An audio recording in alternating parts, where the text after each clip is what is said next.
Good morning. Many across the viewing area are still really feeling the impact of yesterday's storm. Ahead, a look up at the cleanup and an update on power outages still affecting many. And we may not be out of the woods just yet. More severe weather is possible for today. Right now, Jared is tracking the radar and joins us with the latest.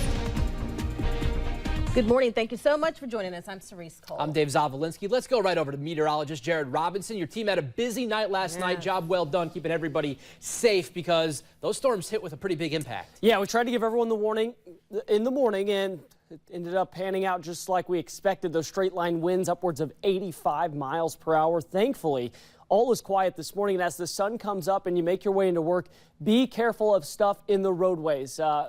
Earlier, I would have been more concerned when it was dark out, but even still this morning with down power lines out there, you need to be extra cautious. We've got a little bit of light rain showing up near Shenandoah up towards Nebraska City. I think we see our next round of rain between about 9 to noon, and then another round of some strong to severe storms works its way into western Iowa as we get into the afternoon. So here's how today shapes up: about 63 degrees at 7 a.m., 70% chance around lunchtime, 66 degrees. And then we've got storms mainly east, and some of these could be severe in the afternoon and evening. But again, that main threat shifting into parts of western Iowa. More details on this forecast coming up here in just a little bit. But let's get a check of traffic now with Jordan Shefty. Jordan? All right, thanks, Jared. So Jared's been talking to us and telling us about that rain that's been coming in all throughout the morning, zooming into our interstate system and checking out the how it's traveling for you. We can see it is still all in the green, so looking good there. Checking out your I-480 interchange. As we pull up our camera, you can see it just going over the Missouri River Road, still wet at this time, so something certainly to take into consideration. Also, power outages causing some issues. 1110 KFAB's Lucy Chapman joins us live for those details. Hey, Lucy. Well, good morning, Jordan. And as you mentioned, we've got some debris in the road at 47th and Cumming and 26th and Woolworth. We've got branches and trees down, but that power outage is a big problem. 13th and Pacific, those traffic signals out completely. So treat that as a four-way stop. For WOWT 6 News viewers, I'm Lucy Chapman with 1110 KFAB Time Saver Traffic. Okay, Lucy, thank you. And this morning, thousands across the viewing area remain in the dark hours after yesterday's big storm. Now, this is a look at the OPPD power outage map now. Most of the outages right now are in downtown Omaha area. At one point during the overnight hours, over 16,000 people were without power. However, just within the last few hours, many people have had their power restored. At this time, crews are continuing to work, and they say now that the rain has calmed down, they hope that they can work even more quickly. And a check of this video sent to our newsroom by Mariah Johnson as a transformer near 20th and Vinton explodes.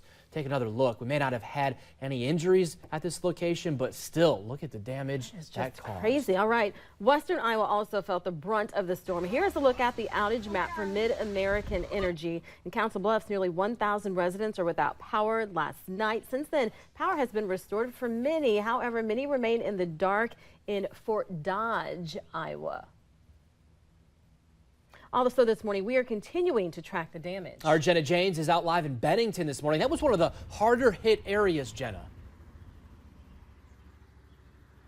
Yeah, it was, Dave. Cerise, we showed you a little bit earlier that baseball field out near Bennington, that the bleachers completely toppled. But here in another part of town, I found a net that even I can spike on if I wanted to play volleyball, because it looks like the wind just took it down. There's even puddles here on this volleyball court here in this kind of like a park area that we're in right now. I want to also add that as we were driving out to Bennington, we did face a lot of different spots where we saw that tree branches were down. So be especially careful as you're driving through the area. And we want to give you even a look at why you have to be so careful because of these strong winds. During some of the strongest gusts, a viewer sent in this video to us: trees shaking and a fence falling like a house of cards. We also saw some place that's ripped from the ground as if the sky was playing catch. We talked to people who were outside during the storm, but after seeing Rusty Lord on TV, they changed their mind. Didn't expect this. I was expecting hail or something, but then I saw some winds, and I was actually outside taking pictures watching it, but then it got a little rough. I went on inside, and kind of glad I did after I saw this. And in that same area that we're at right now, we just saw also this tree down in the area. So just to kind of give you an idea of how big this is me next to it. You can just see it totally just snapped right off. And thankfully, it doesn't look like it hit any playground equipment. Ooh, playground equipment, excuse me, while I sing into the sand here. So again, cleanup going to be a big issue today, Dave Cerise, but thankfully it looks like they are going to get a lot of this done. Hopefully at some point today, as long as those storms that are coming through stay away.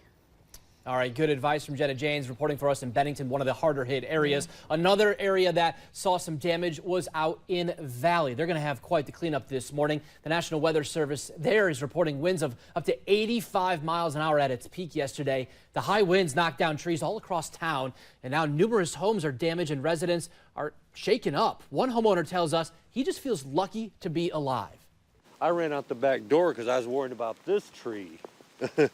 Because it's like that one. If that would have came down, it would have smashed the house totally. My garage, I don't know I can't go back. They told me not to go back there because the branches are weak and they might fall on me. Scary situation there. High winds and hail there. And then we have some video we want to share with you out of Exeter, Nebraska. It's pretty amazing. It's in Fillmore County, just south of York, and it appears to show a tornado on the ground there. Now, this happened yesterday evening. And this is why they are calling it an apparent tornado, as it was only partially visible due to the dust around it, and the upper part never actually connected to a cloud. Thankfully, it was on the ground only briefly. And even more video, this coming to us from Jennifer Whitney in the Utan area. That's just west of the Platte River. Ominous storm clouds and what appears to be yet another funnel cloud starting to form. Now, there has not been any confirmation of tornadoes touching down in that area. All right, take a look at this video from Beebeetown, Iowa, southeast of Missouri Valley. You can see that lightning just flashing there, and you can really hear the hail that moved through the area. The hail appears to be nickel-sized, certainly with the potential to do damage to homes and cars. On to some local breaking news we are tracking right now. A driver is in the hospital recovering after a nasty two-car crash. It all happened just before midnight in the area of 42nd and Ames. Police say the sedan was heading southbound when it collided with a minivan that was heading eastbound. Police tell us 27-year-old Terrence Bailey was driving the minivan. He did have to be rushed to the hospital with serious head injuries. The driver of the sedan did complain of head pain, but was not transported. Police say alcohol might have been a factor in this crash. Also breaking this morning, Omaha police are looking for the suspect that robbed a quick shop overnight. Now, this robbery happened just before 1 this morning at 36th and Leavenworth. Police say the suspect might have been armed with a gun. No injuries have been reported, and police are continuing to investigate. Developing in Washington, fired FBI Director James Comey wrote a memo saying that President Trump asked him to end an investigation into former National Security Advisor Michael Flynn. Well, multiple sources tell NBC News that Trump told the then FBI chief in a February meeting, quote, "I hope you can see your way clear to letting Flynn go." The White House denies that event. NBC reports that Comey built a paper trail documenting what he thought was President Trump's efforts to derail the FBI's investigation of potential Russian ties to his campaign.